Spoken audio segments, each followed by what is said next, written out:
Hello everyone, आप सब कैसे हो? आई होप सब बढ़िया हो। तो आज हम लोग बात करने वाले हैं जेईई के क्राइटेरिया के बारे में। तो देखते हैं कि ये जेईई क्या होता है। तो सबसे पहले हम लोग क्या लिखे हैं, क्राइटेरिया ऑफ जेईई कि जेईई क्या होता है, क्या क्राइटेरिया होता है। तो देखो हमारे पास एक दो वर्ड है, एक जेईई है और एक जेईई एडवांस होता है। हमारे जो जेईई में दो पेपर्स होते हैं, एक मेंस का होता है, दूसरा एडवांस का होता है। जेईई को हम लोग क्या बोलते हैं, ज्वाइंट एंट्रेंस एग्जामिनेशन, ठीक है। तो इसका क्या क्राइटेरिया होता है, क्या एज लिमिट है, क्या हमारा 12th और 10th के मार्क्स का क्या क्वालिफिकेशन है, तो आज हम लोग इस वीडियो में देखते हैं। तो देखो हमारे पास क्या है, जेईई में दो पेपर होते हैं, जेईई और एडवांस का, ठीक है।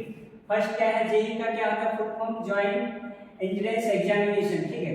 इसमें फर्स्ट पॉइंट मैंने क्या लिखा कि सब्जेक्ट, जब हम लोग 10th लेते हैं, 10th के बाद हमारे पास ऑप्शंस होते हैं। यदि आप साइंस लेते हैं तो साइंस में दो ऑप्शंस होते हैं, एक होते हैं पीसीएम, दूसरा होता है पीसीबी। यदि हम लोग पीसीएम सेलेक्ट कर रहे हैं, फिजिक्स केमिस्ट्री मैथमेटिक्स, सब्जेक्ट क्या होता है जेईई के लिए, फिजिक्स केमिस्ट्री और मैथमेटिक्स। और देखो हमारे पास अटेम्प्ट कितने होते हैं जेईई में, यदि हम लोग दे रहे हैं तो उनका कितने अटेम्प्ट होते हैं। तो जो हमारे पास जेईई होते हैं उसका 3 टाइम्स अटेम्प्ट होता है। कहने का मतलब है आप 3 ईयर्स जेईई दे सकते हो। जैसे आप समझो इसे, आप 2026 में अपीयर हुए हो, ठीक है, जब आप 12th में थे, ठीक है, तो उसके बाद आप लोग 2 साल और जेईई दे सकते हो, 2027 और 2028 में। तो ये 3 टाइम्स आप लोग जेईई दे सकते हो और पर ईयर 2 टाइम्स इसका अटेम्प्ट होता है। जैसे जेईई एक बार मान लो कि जनवरी में हो रहा है तो फिर हो रहा है अप्रैल में, तो टोटल अटेम्प्ट हो जाते हैं जेईई का 6 टाइम, 1 ईयर में 2 बार अटेम्प्ट होते हैं, ठीक है।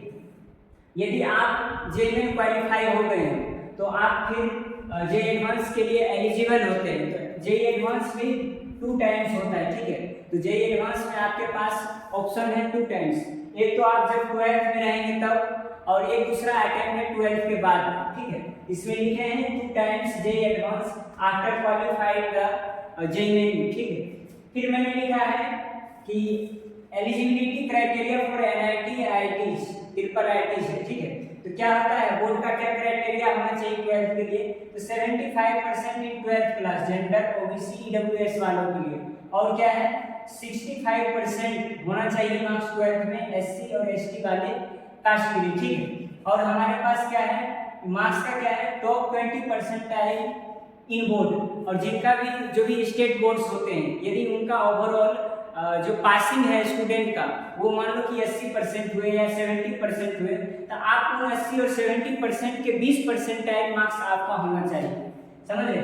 यदि ये वाले जो 75% है मोस्टली सीबीएसई आईसीएसई बोर्ड के लिए फॉलो होता है, मीन्स उसके जो बोर्ड का जो परसेंटेज ओवरऑल देखा जाता है 90+ बच्चे पास हो जाते हैं, तो उसके अकॉर्डिंग 75% होते हैं, ठीक है। और बोर्ड वगैरह में उतना पास नहीं होते, तो इसके लिए हम लोग देखते हैं कि जो टोटल नंबर्स ऑफ स्टूडेंट पास किए हैं उसके टॉप 20% में यदि आपका मार्क्स आ रहा है तो आप जेईई और एडवांस के लिए एलिजिबल है। इसमें एज क्राइटेरिया क्या है, इसमें नो एज क्राइटेरिया एनटीए के अकॉर्डिंग।